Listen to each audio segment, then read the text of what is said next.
Hi, I want to talk about apophenia. What is apophenia?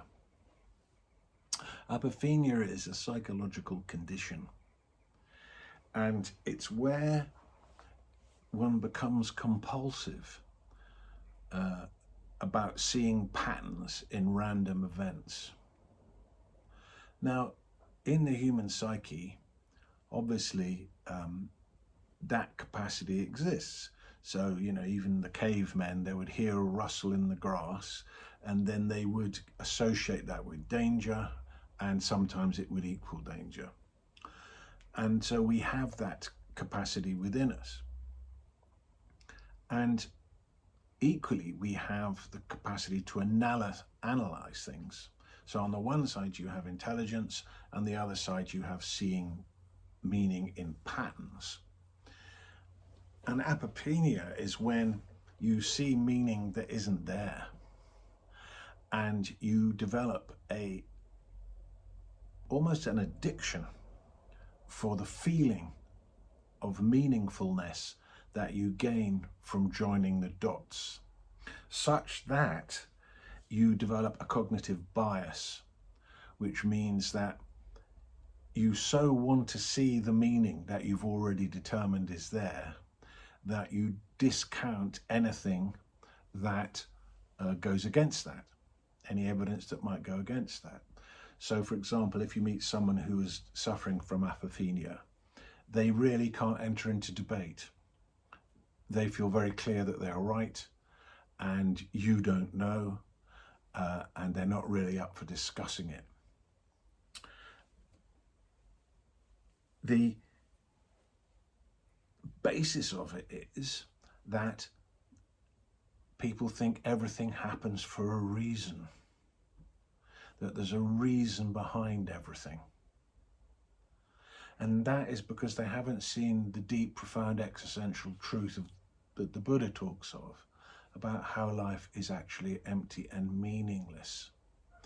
There is no inherent meaning in anything. If there was, we would all get the meaning, but actually the meaning that people experience, everybody gets it differently, because the meaning that we experience in our life comes out of us and not out of the thing or circumstance that we are looking at. So an apophenic person will mistake coincidence for synchronicity. Synchronicity is when a coincidence happens with meaning. So you might be looking for a house, you coincidentally bump into an old friend who knows of a place. That would be a synchronistic meeting. A coincidence is you just bump into an old friend. So the apophenic person will see synchronicity where there is just coincidence. There are two dots that emerge together, but they're not actually to be joined. An example of this would be somebody came up to me and showed me a £10 note. And on one side was a picture of the late Queen, and on the other side was a picture of Winston Churchill. And this was taken to prove that the Queen actually was a child of Winston Churchill. A classic example of apophenia. Another word for apophenia is patternicity. It's where you're seeing patterns and you think the patterns have meanings. Gamblers do this, apparently. They see a pattern in cards and they think because a king hasn't come up for such and such a time, it's more likely that the king will appear soon. And they base their calculations upon something as faulty as this. It's finding a pattern in randomness.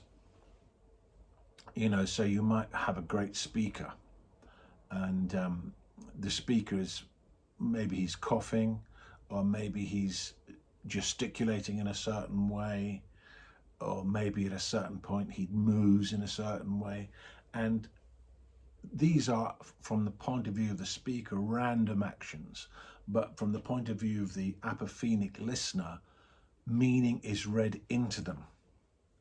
Another symptom of apophenia is when people put a lot of store by certain numbers appearing. Oh, it's 1976. That's 1 and 9. 1 and 9 is 1 is 10.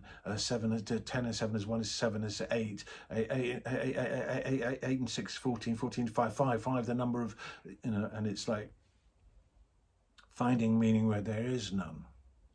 And that's all well and good, but the danger is that it can be the gateway or the portal into more severe psychological states such as schizophrenia. And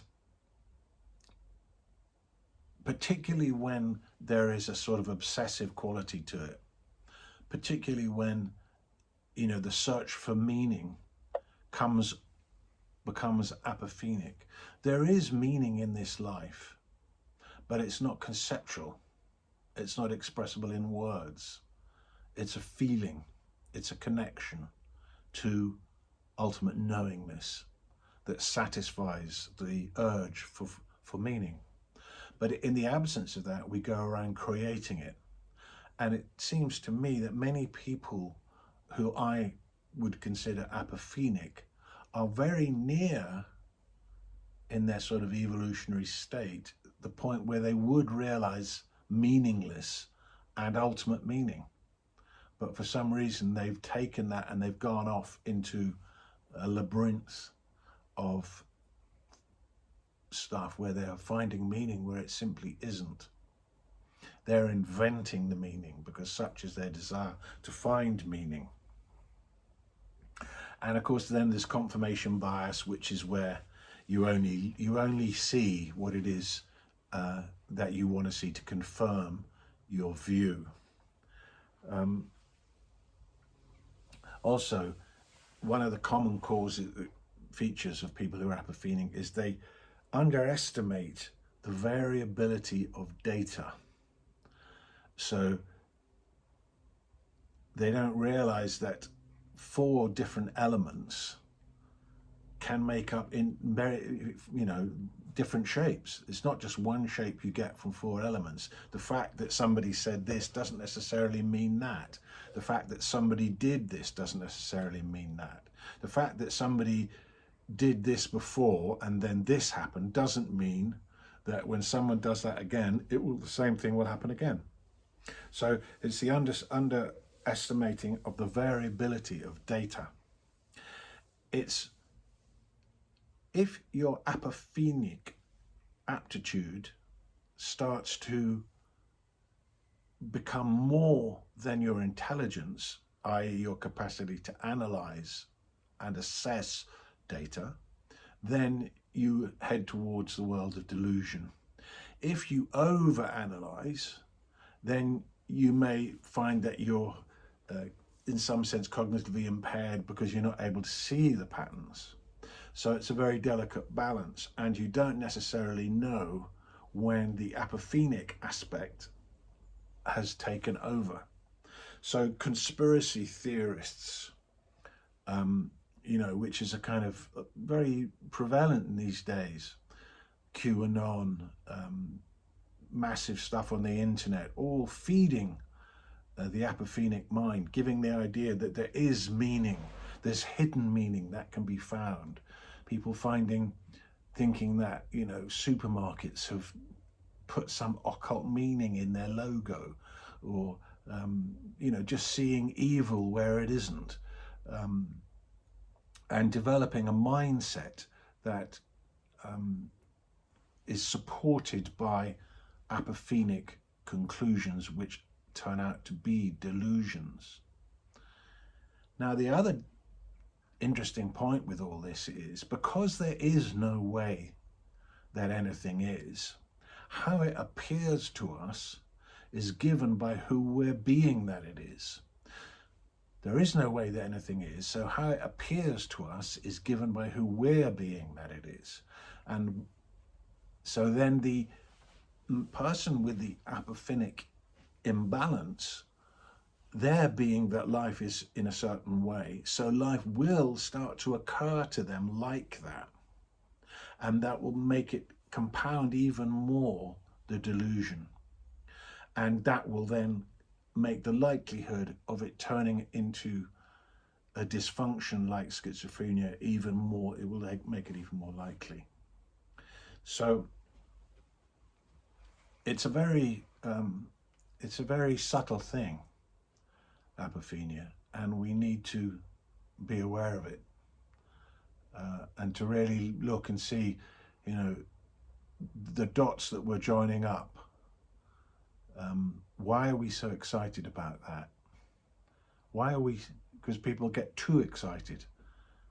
That isn't where the truth is. The truth that will set you free is not finding out or joining any dots. It's not about anything that's happened in this world. The truth that sets you free, that liberates you from the tyranny of your mind, that is the profound knowledge hidden within you. But it's not on the intellectual level. It's not on the mental level, and it's not historical.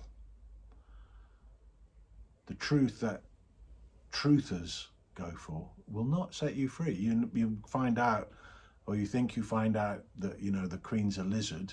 It hasn't made you any, you haven't discovered the real freedom by that.